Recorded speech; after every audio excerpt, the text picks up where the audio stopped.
Pentium est conçu comme un immeuble à plusieurs étages. Le Pentium contient 20 couches extrêmement minces de substances telles que le dioxyde de silicium, l'aluminium et le tungstène. Le tout est monté sur une plaque en silicone. Chaque couche possède son propre schéma. La combinaison de toutes les couches forme des millions de transistors et de commutations qui constituent l'architecture du Pentium. Afin de définir le schéma de chaque couche de commutation, on utilise des sortes de masques. À travers les trous de ces masques, on fait alors rayonner une lumière ultraviolette à laquelle est exposé le matériau soluble. Ce matériau est ensuite retiré et le dioxyde de silicium qui se trouve en dessous est découpé. Il en résulte un dessin du dioxyde de silicium sur la plaque.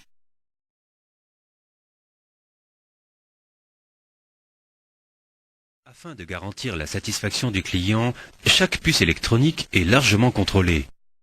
Les unités emballées sont exposées à de très hautes températures, à des facteurs de charge mécaniques et à l'humidité, afin de vérifier leur bon fonctionnement, même dans des conditions extrêmes. Afin de garantir une réalisation et une reproduction exacte des puces électroniques Pentium, cette fabrication très technique et très pointue fait appel à la robotique.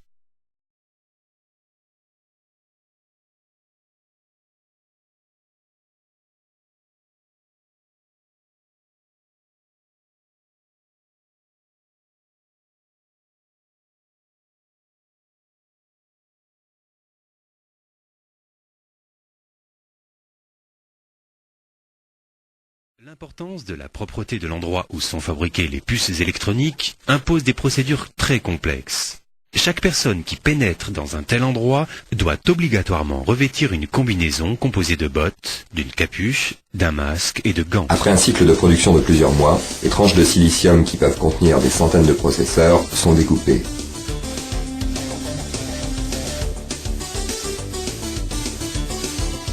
Les processeurs sont ensuite insérés dans leur boîtier et soudés au moyen d'un fil en or très fin.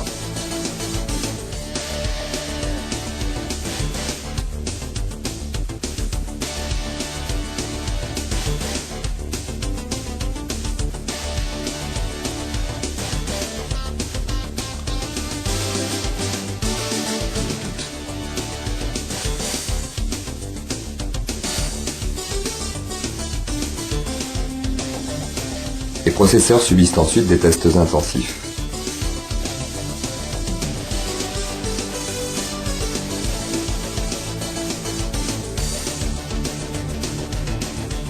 Pour cela, on fait avant tout confiance à la précision humaine.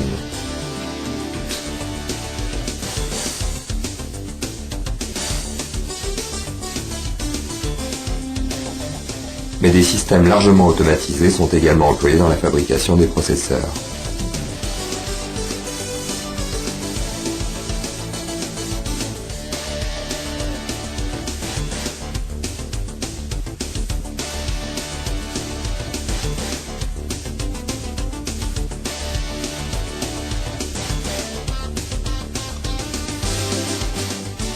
Ici, les processeurs ne sont pas soudés, mais collés directement à leur boîtier. Pour finir, les processeurs reçoivent leur tampon d'origine. Voici la chaîne de production du constructeur informatique néerlandais Tulip.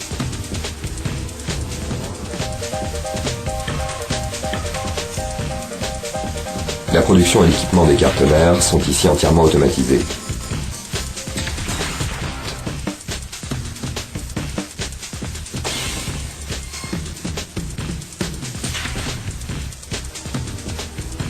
Les circuits intégrés ne sont pas soudés, mais directement collés sur la carte mère.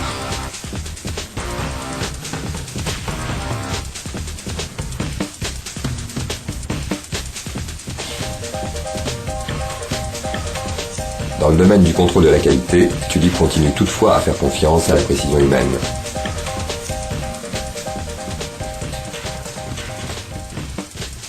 L'ensemble de la production est orchestré et contrôlé par un logiciel complexe. Des codes barres sont utilisés pour identifier les composants.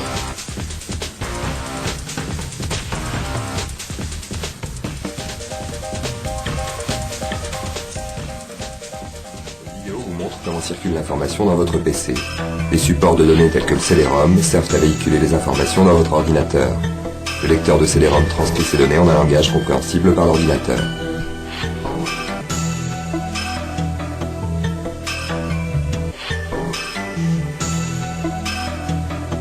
Les informations sont acheminées vers le contrôleur sous forme d'impulsions électroniques.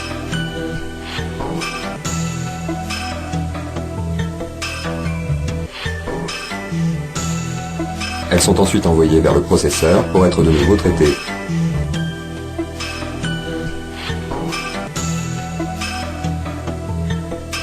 La carte graphique traite les informations qui apparaîtront à l'écran.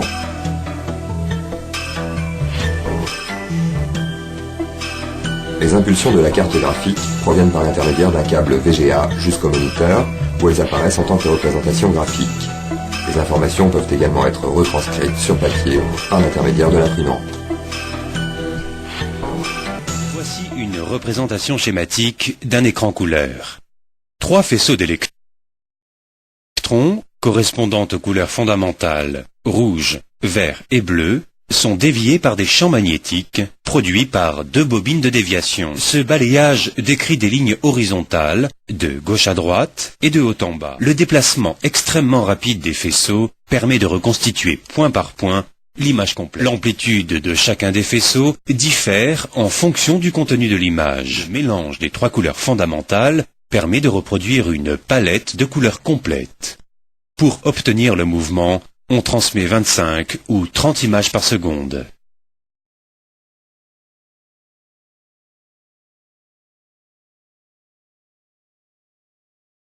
Présentez le processeur Overdrive sur le socket. Faites coïncider le détrompeur. Enfichez le processeur verrouillé avec le loquet. Le support processeur se présente sous forme de socket. Déverrouillez le support avec le levier. Le processeur et son support possèdent un détrompeur. Positionnez le processeur verrouillé à l'aide du levier.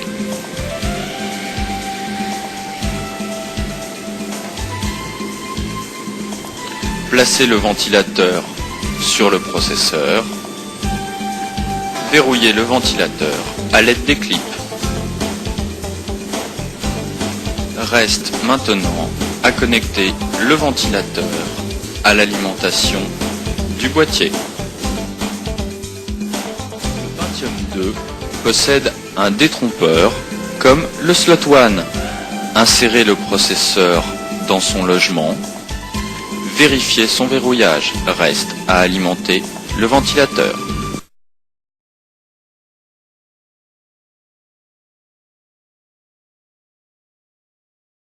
Sur une carte mère P2, on trouve un connecteur IDE 1 et 2, un connecteur pour lecteur de disquette, la prise alimentation, les supports pour mémoire SD-RAM, le support Slot One pour le P2, les connecteurs USB, les connecteurs PS2 pour le clavier et la souris, ainsi que les ports communication 1 et 2, le slot AGP, les slots PCI et les slots ISA.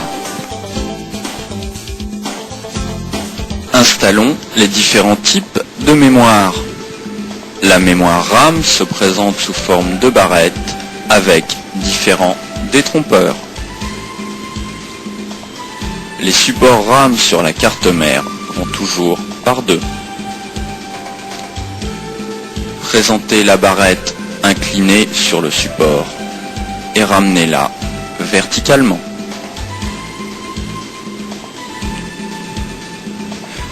La mémoire cache se présente aussi sous forme de barrette et possède ses détrompeurs.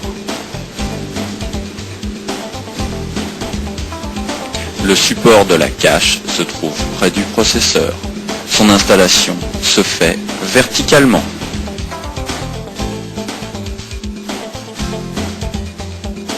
La mémoire SDRAM se présente sous forme de barrette avec des détrompeurs.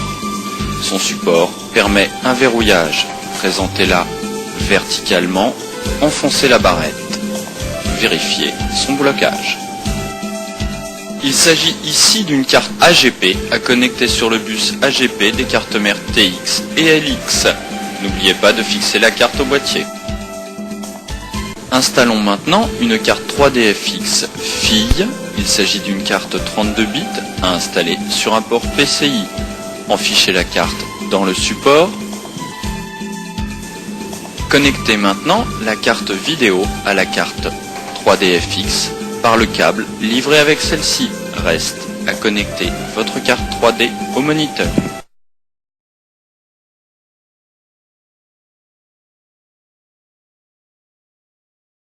Sur la carte mère, vous trouverez deux connecteurs IDE marqués 1 et 2. Repérez le connecteur 0 sur le connecteur IDE 1. Ce connecteur 0 doit coïncider au fil rouge de la nappe IDE. Enfichez la nappe sur le connecteur.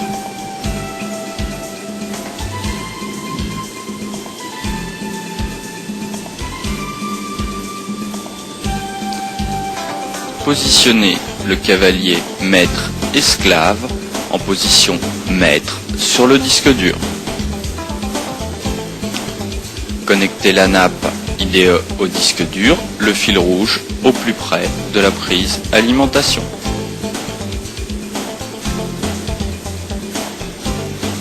Branchez maintenant le disque dur sur l'alimentation du boîtier.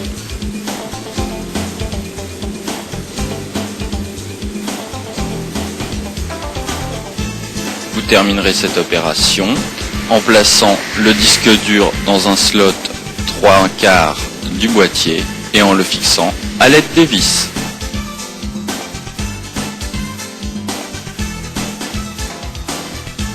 Je vous explique comment installer un second disque dur sur un PC répondant à la norme IDE.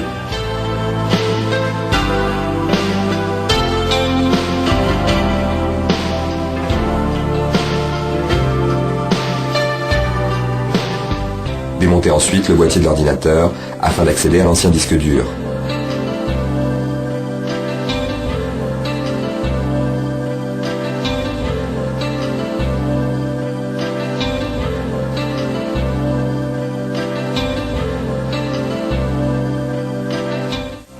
Déconnectez les branchements reliés à votre ancien disque dur, puis démontez-le.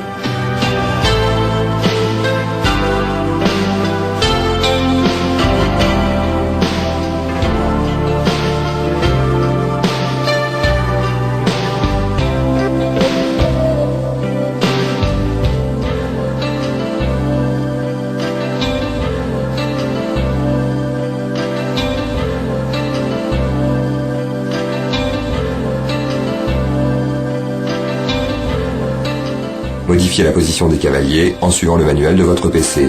Choisissez la position maître pour le disque dur le plus rapide et la position esclave pour l'autre.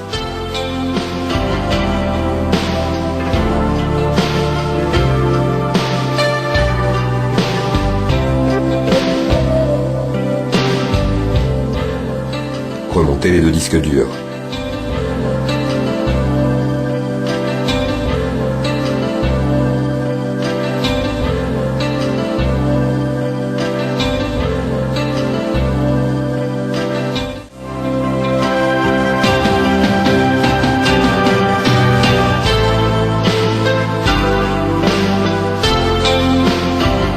Reconnectez la nappe, c'est-à-dire le câble plat en premier. Un signe rouge sur le câble ou une marque sur la fiche vous indique dans quel sens effectuer le branchement.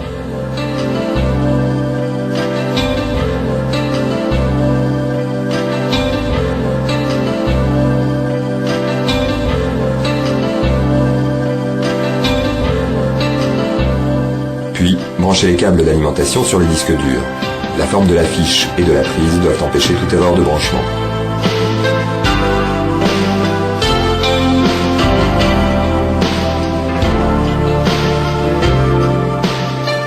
Refermez le boîtier de votre ordinateur. Branchez à nouveau les différents câbles en terminant par le câble d'alimentation.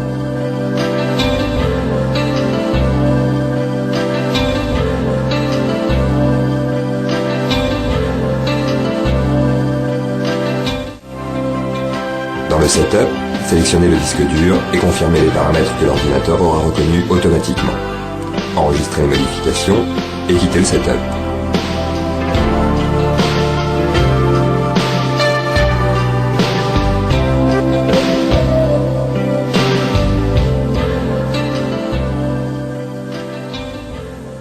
Il s'agit ici d'une carte Numéris 32 bits à installer sur un port PCI.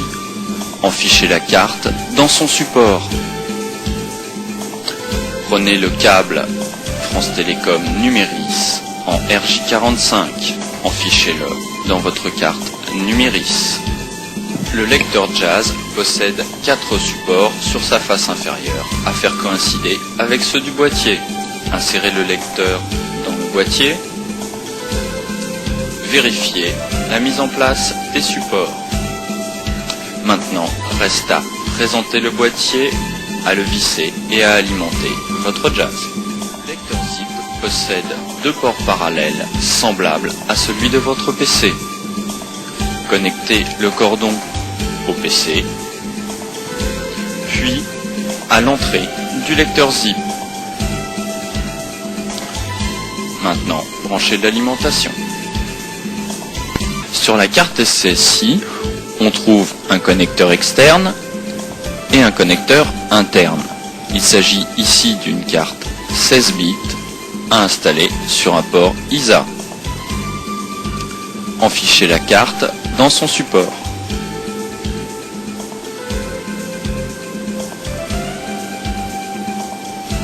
Fixez la carte au boîtier.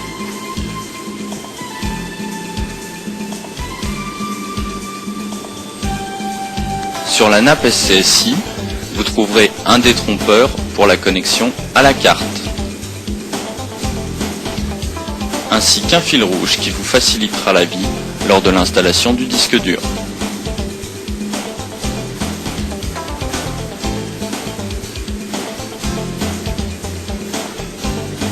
À l'arrière du disque dur, on trouve un connecteur SCSI, un connecteur alimentation et des cavaliers pour numéroter le disque.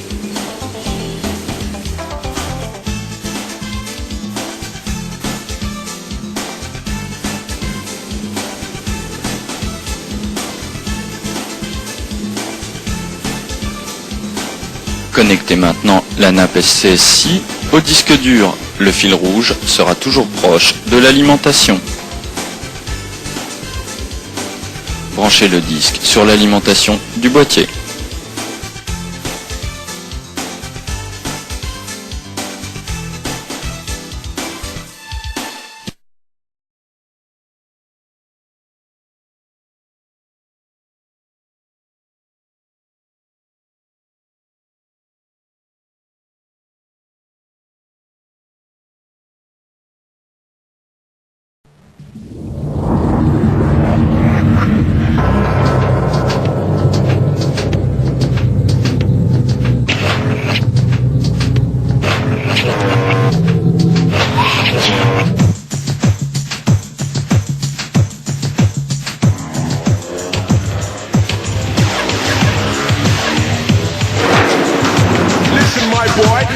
Style and fashion in the place, breaking it down to the hot scene.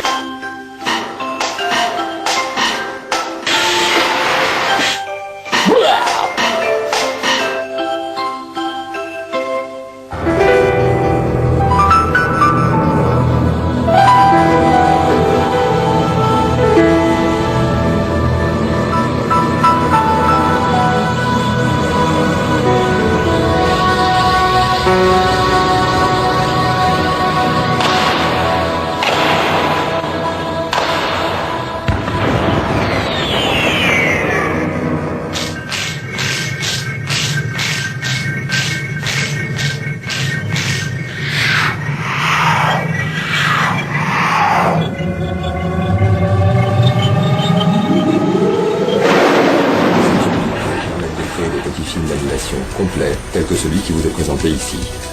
Pour des animations de cette qualité, on utilise généralement des stations de travail beaucoup plus performantes sur le plan graphique que de simples PC.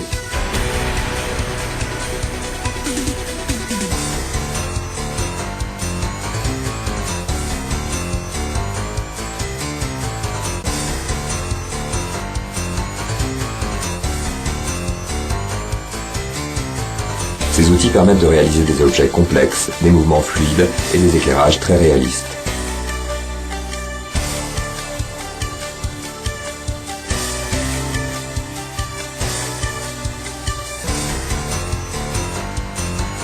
Cette animation semble particulièrement vivante grâce aux effets spéciaux utilisés pour éclairer la station orbitale ou figurer les propulseurs du vaisseau spatial.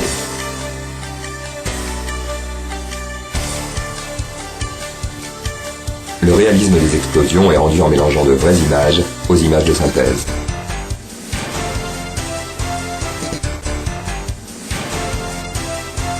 L'utilisation du flou dans le ciel étoilé donne une impression de mouvement et de grande vitesse.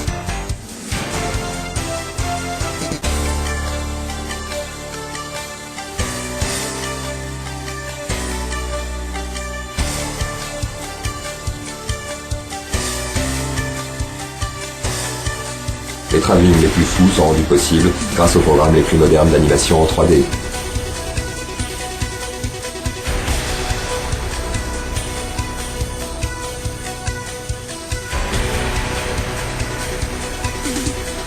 Notez ici le réalisme dans la représentation des cônes de lumière issus des projecteurs.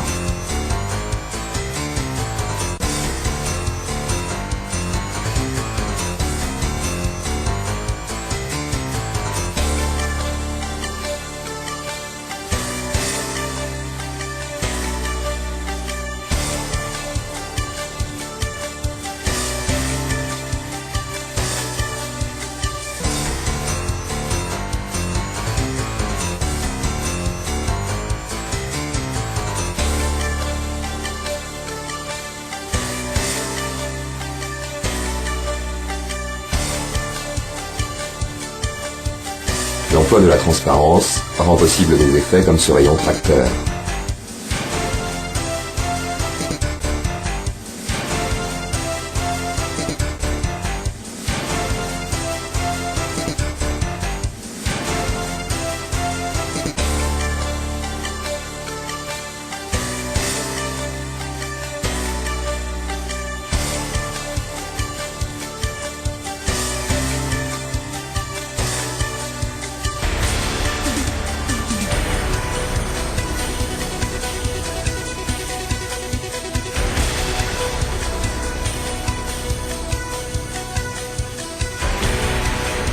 Les logiciels modernes permettent également de représenter des surfaces métalliques réfléchissantes.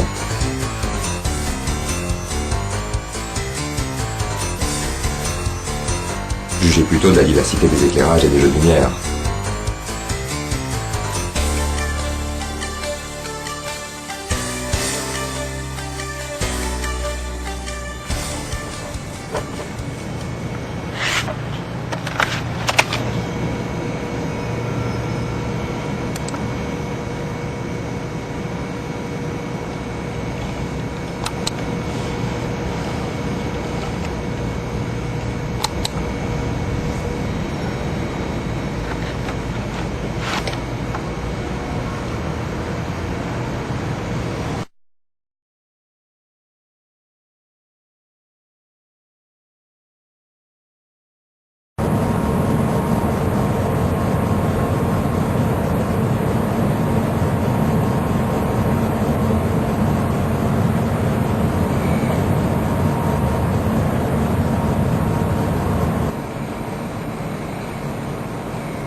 Take off.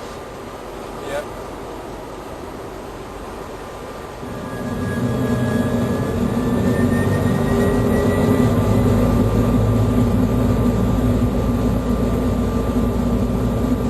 Take off power station.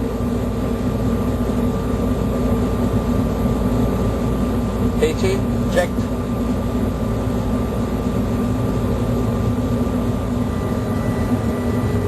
V1. We are.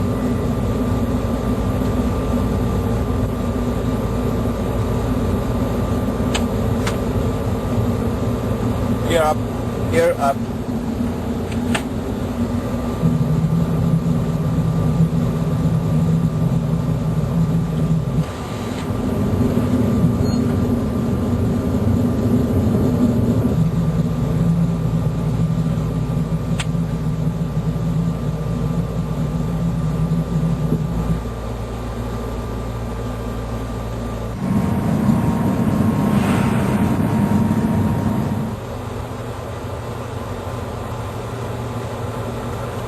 Right directors off.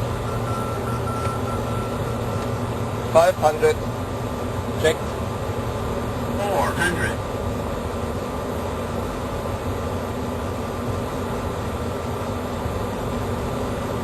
300.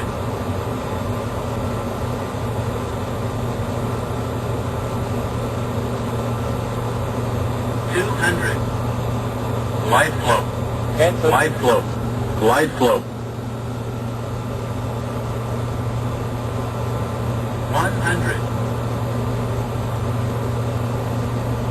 50. 40. 30. 20. 10.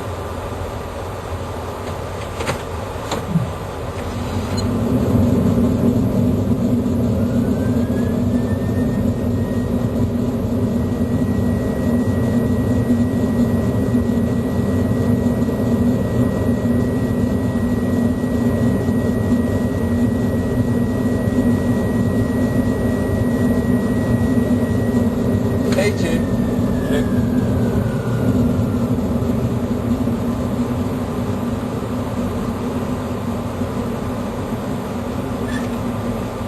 Auto brake out.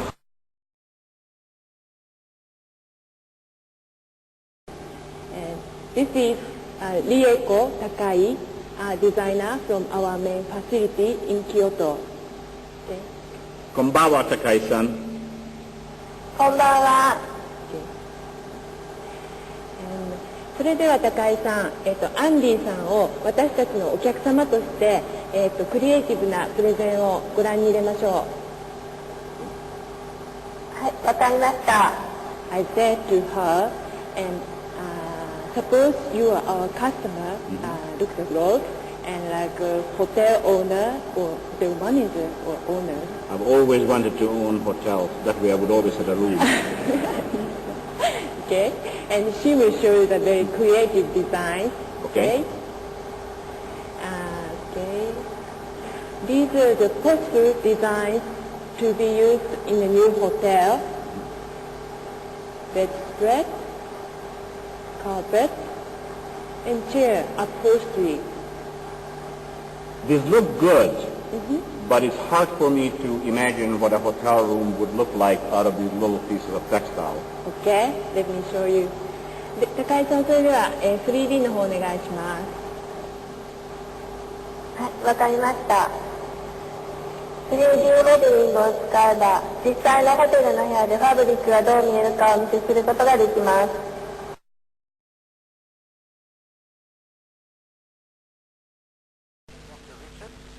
This is Dr. Pinar calling from Tinswala Hospital. I have a patient that I would like to discuss with you. Can you help me? I'll be glad to if I can. If you look on page 1 of the notebook, I have set out the history and examination of the patient. Basically, we have a young female that was involved in a motor vehicle accident, sustaining... Well, that certainly sounds like a significant deterioration. Do you have a chest x-ray for us to look at? Yes, if we can go to page 2. This is the portable x-ray that we took. Do you think that there are some signs of pulmonary embolism?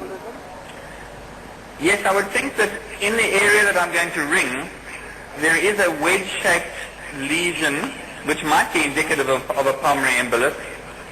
There also appears to be some enlargement of the heart. Can we see the ECG? Yes, if we look at page 3, this is the ECG that we took. It shows some T-wave inversion and a shift to the right of the axis. And that will also go with our diagnosis.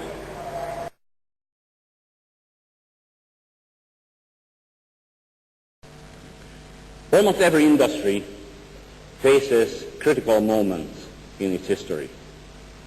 I call these moments when everything changes, the fundamentals of the industry and every company in that industry changes, strategic inflection points. It's a subtle point, but it represents profound change. Before the strategic inflection point is the past of the industry, ahead of its future. And the future can be rising upward or can begin a decline. As an outsider, I believe the telecommunications industries are in the middle of a strategic inflection point. The strategic inflection point is brought about by the forces of competition and deregulation, but perhaps even more significantly, they are brought about by the forces of digital technology that impinge upon it. Let me tell you who we at Intel are. We are a chip company. Our products come on silicon wafers. This is a silicon wafer that I'm holding up here. It contains something between 100 and 200 microprocessors. Those little squares that perhaps you can see, each of those represent a microprocessor. Each microprocessor has millions of interconnected transistors on them. A wafer like this is produced in a very large, very expensive, very sophisticated, and very demanding factory through many steps. It takes us 2 to 3 months to produce one of these wafers from the beginning to the end. At the end, we cut the wafer up, separate the good chips from the bad ones, and the good chips get packaged in a unit like this, and this is what we ship into the innards of personal computers everywhere in the world. When the first personal computer was introduced by IBM in 1981, it had an Intel chip in it that had a measure of performance of 0.5 MIPS. And MIPS stands for millions of instructions per second, is sort of like the horsepower rating of computers. The chip that I showed you today is a Pentium processor, our current product. Its rating is 100 MIPS, representing a 200-fold increase in performance in 15 years. When you calculate it out, it turns out that the performance of a microprocessor doubles approximately every 18 months. But at the same time that the performance doubles, its cost declines. And we permit personal computers' costs to drop and their performance to increase. So what we have here is an engine for personal computers, and as the engine gets better, the personal computers get better. Just 4 years ago, a typical personal computer that people bought cost $5,000 US dollars. Today, the typical personal computer people buy costs $2,000 US dollars. But today's $2,000 personal computer has all kinds of, not only higher performance, but all kinds of features that yesterday's $5,000 personal computer didn't have. When we look at the cost per performance trend through the 15-year history of the personal computer, we see that this decreased year after year after year, as you can see on this semi-logarithmic plot, at averaging 45% per year drop in cost.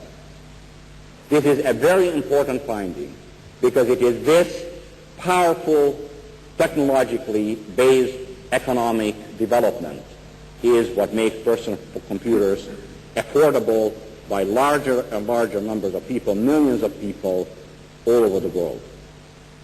Because of the economies of this technology, because of the economies of the production processes, personal computer production has grown very rapidly in the last several years, reaching 60 million units in terms of annual output this year, and I'm quite confident that we will cross over the 100 million unit annual output sometime before the end of this decade. But a more relevant comparison for me, and the one that I always look at a real benchmark, is the world's production of black and white and color TVs, the most ubiquitous consumer electronics appliance of all time, together.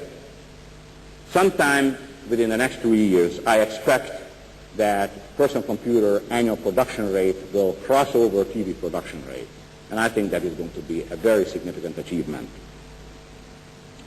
The trends that drive personal computer sales are, again, this continual decline in price, making them more and more affordable to larger and larger number of people.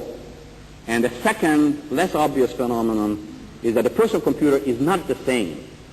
It is a very adaptive device. It's a Darwinian device. Every year, the personal computer adapts to the demands of the environment. And the demands of the environment today are communications-driven. The personal computer, consequently, has evolved and continues to evolve as a communication device.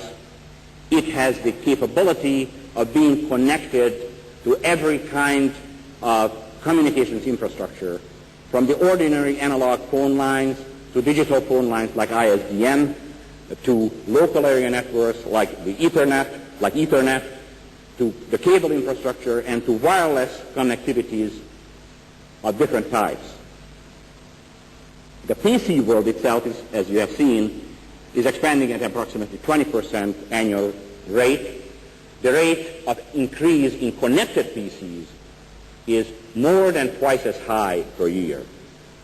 Connected PCs are a very dynamic phenomenon, and they place a great deal of demand on us, and if I may suggest, they place a great deal of demand and pose a great deal of challenges to the telecommunications industry. The challenge of the telecommunications industry is to keep up with the demands of the personal computer for bandwidth, for connectivity, and all of us together have the demand of exploiting the joint capabilities of connected personal computers and bring the benefits that they provide to the user community all over the world.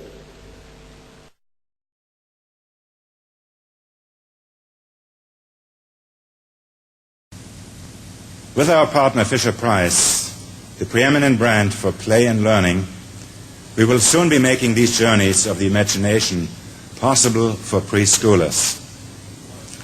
Last night, our two companies announced a new line of intuitive, highly interactive computing products that allow kids to get behind the wheel and steer, honk, joystick, and throttle their way through animated educational worlds.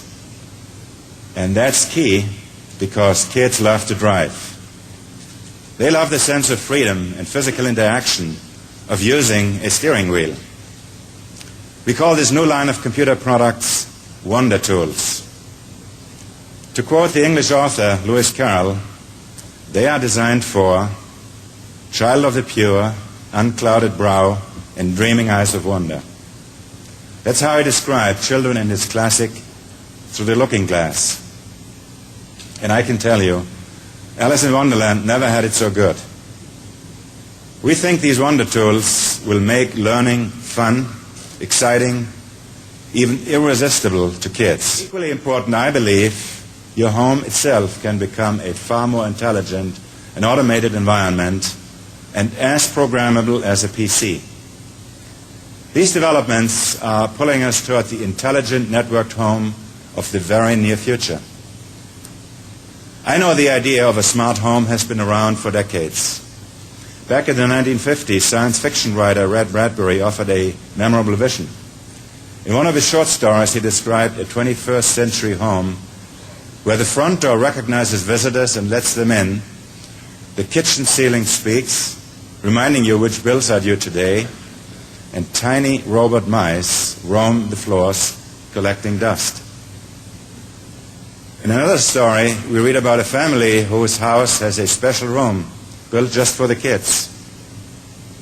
It's a virtual reality nursery that brings to life in 3 dimensions whatever scene the kids are thinking about.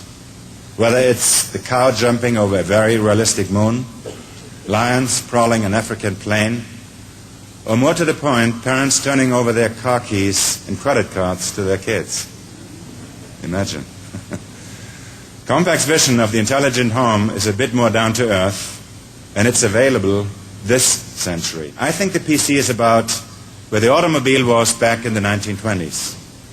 While we're past the equivalent of drivers needing to crank and choke their cars by hand, we're not yet to the point of automatic transmission, let alone anti-lock brakes and airbags. In short, PC advances in the next 2 decades will dwarf those of the past 2.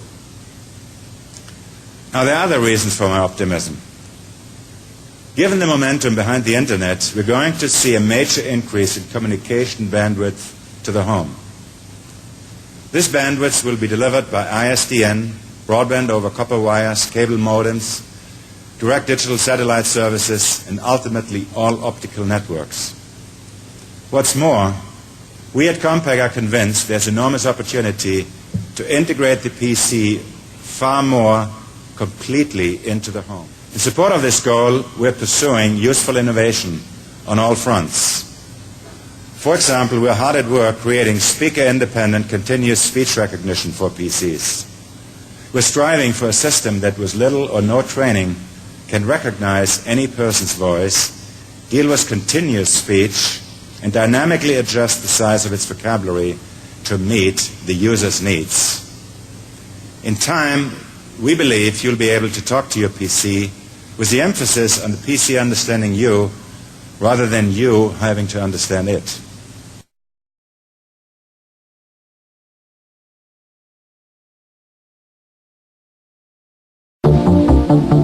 Les États-Unis subissent régulièrement des cyclones d'une violence incroyable.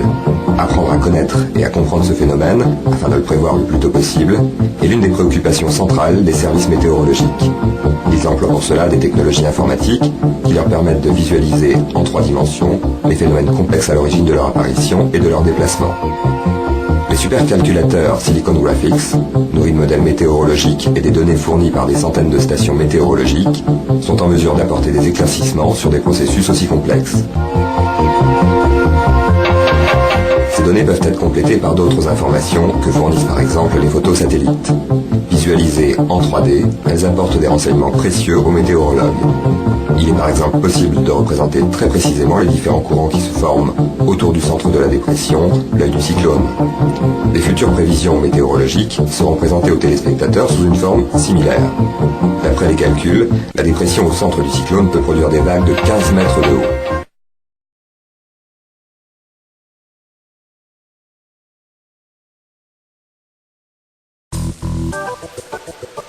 La réalité virtuelle trouve toute son application dans le domaine de l'architecture.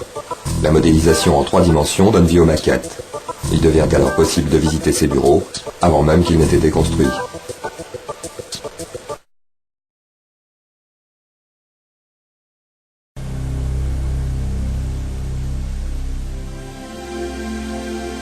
Les photos satellites peuvent elles aussi servir de base à la modélisation et à l'animation 3D.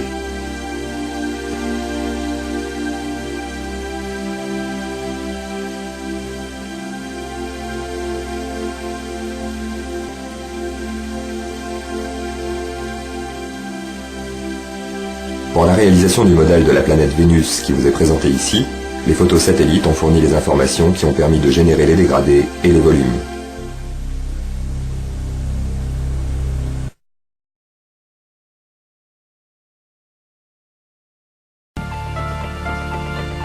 Grâce aux ordinateurs, il est aujourd'hui possible de reconstituer virtuellement une œuvre architecturale dont il ne reste que les ruines.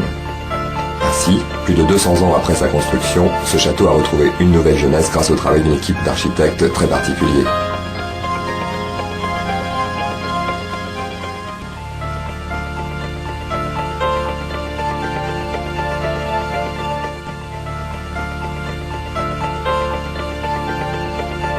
Du fait de son état de vétusté, cet autre bâtiment a dû être fermé au public.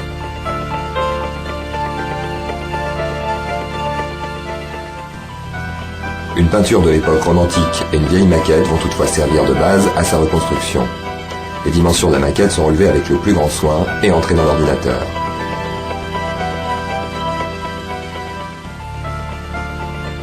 comparant la maquette, la peinture et les ruines du bâtiment, l'architecte construit petit à petit un modèle le plus réaliste possible.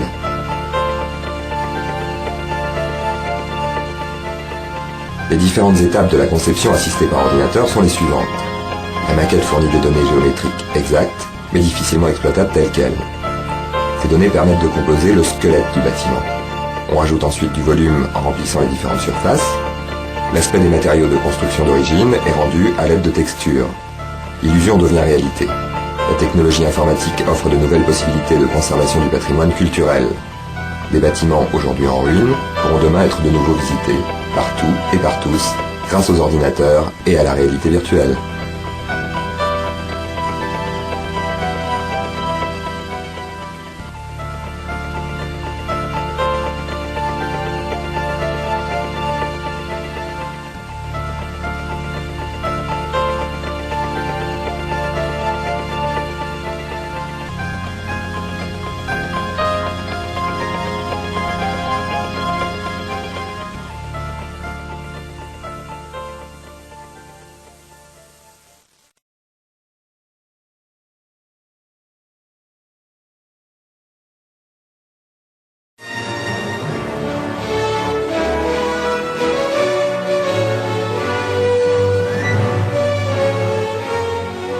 La modélisation des dinosaures du film Jurassic Park n'a pas été réalisée au moyen de supercalculateurs, mais tout simplement avec des ordinateurs Indigo 2 de Silicon Graphics, semblables à ceux que l'on trouve sur le bureau de la plupart des ingénieurs.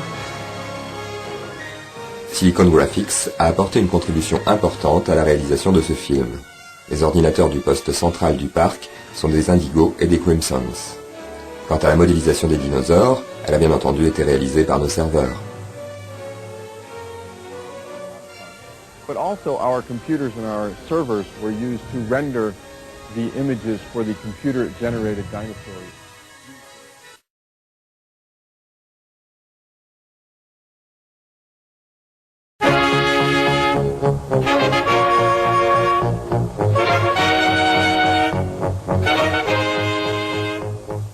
Ce château n'abrite pas un musée, mais le siège d'une société de traitement de données mathématiques. Une équipe d'experts y travaille sur un concept d'interaction entre l'homme et l'ordinateur. Leurs travaux couvrent des domaines aussi vastes que la modélisation scientifique, la projection d'interventions chirurgicales ou la simulation en 3D pour l'architecture et la gestion des espaces naturels.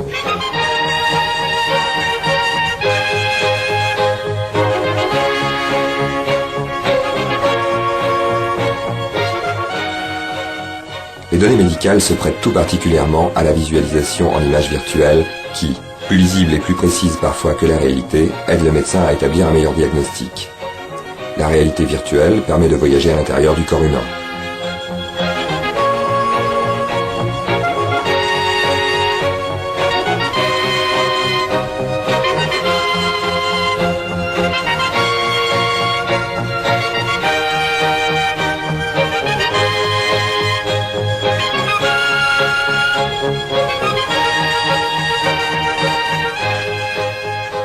L'objectif de cette application visuelle interactive est de construire un robot autonome dont les capteurs et les algorithmes lui permettraient d'apprendre par lui-même.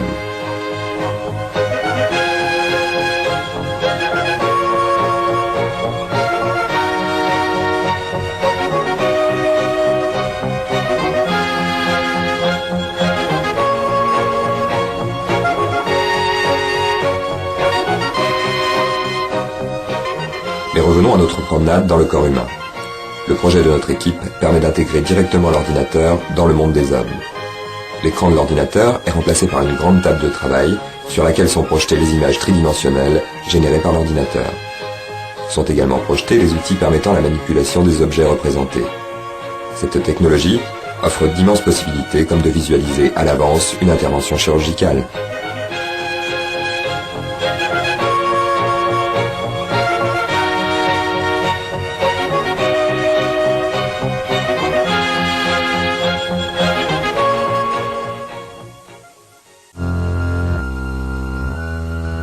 Les applications ne se limitent pas à la médecine.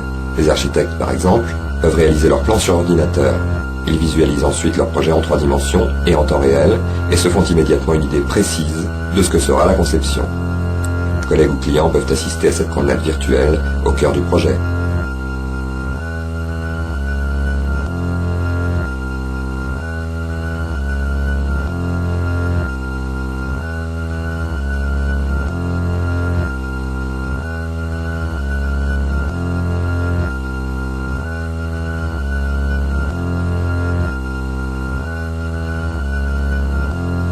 Suivez-nous pour une visite dans ce château virtuel, dont les différentes pièces sont d'un réalisme tout à fait remarquable.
Sur la carte mère, vous trouverez deux connecteurs IDE marqués 1 et 2. Repérez le connecteur 0 sur le connecteur IDE 1. Ce connecteur 0 doit coïncider au fil rouge de la nappe IDE. Enfichez la nappe sur le connecteur.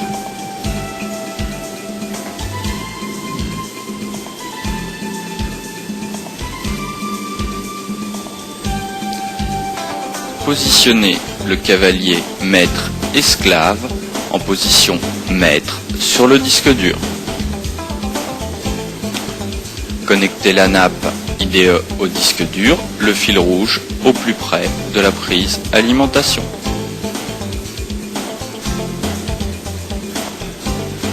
Branchez maintenant le disque dur sur l'alimentation du boîtier.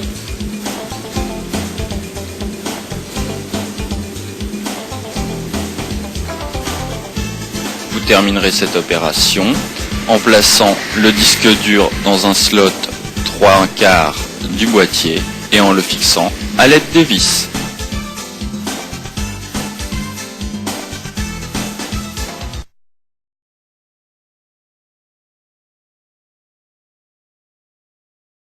Installons maintenant une carte 3DFX fille. Il s'agit d'une carte 32 bits à installer sur un port PCI. Enfichez la carte dans le support. Connectez maintenant la carte vidéo à la carte 3DFX par le câble.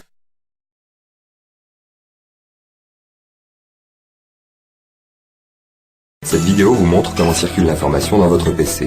Les supports de données tels que le CD-ROM servent à véhiculer les informations dans votre ordinateur. Le lecteur de CD-ROM transcrit ces données en un langage compréhensible par l'ordinateur.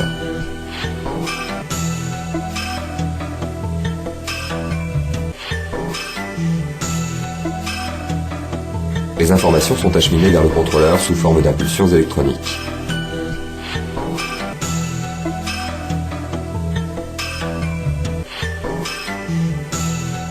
Elles sont ensuite envoyées vers le processeur pour être de nouveau traitées.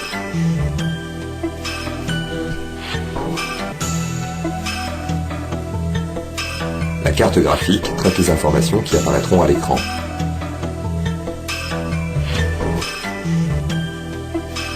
Les impulsions de la carte graphique proviennent par l'intermédiaire d'un câble VGA jusqu'au moniteur où elles apparaissent en tant que représentation graphique. Les informations peuvent également être retranscrites sur papier par l'intermédiaire de l'imprimante.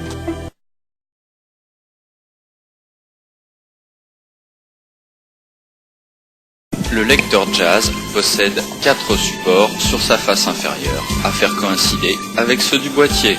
Insérez le lecteur dans le boîtier. Vérifiez la mise en place des supports. Maintenant, reste à présenter le boîtier, à le visser.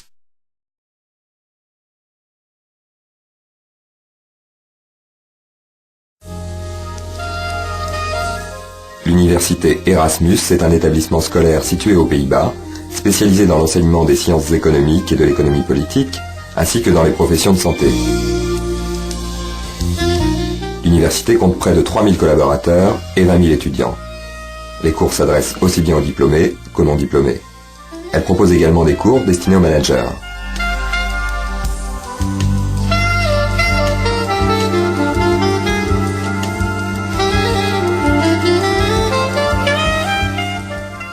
L'un de nos programmes consiste par exemple à demander aux étudiants de mettre sur pied un projet d'entreprise.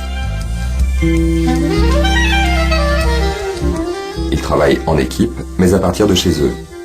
La technologie ProShare et une connexion RNIS leur permet d'obtenir de meilleurs résultats, de travailler plus efficacement en groupe.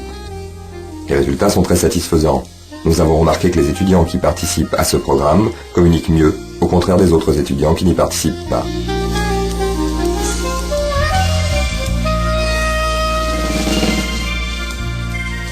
Ça s'explique très facilement si l'on considère qu'il leur est ainsi plus facile de se concerter pour vérifier les résultats de leurs travaux.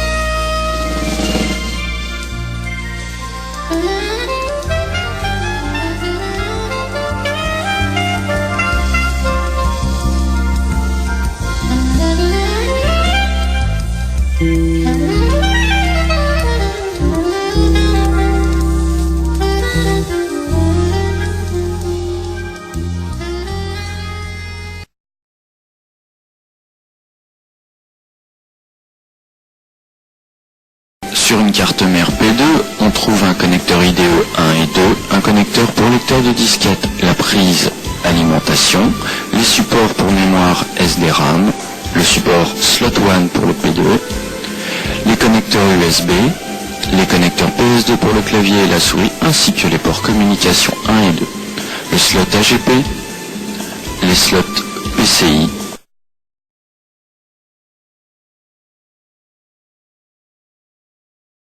Il s'agit ici d'une carte Numéris 32 bits à installer sur un port PCI. Enfichez la carte dans son support. Prenez le câble France Télécom Numéris en RJ45. Enfichez-le dans votre carte Numéris.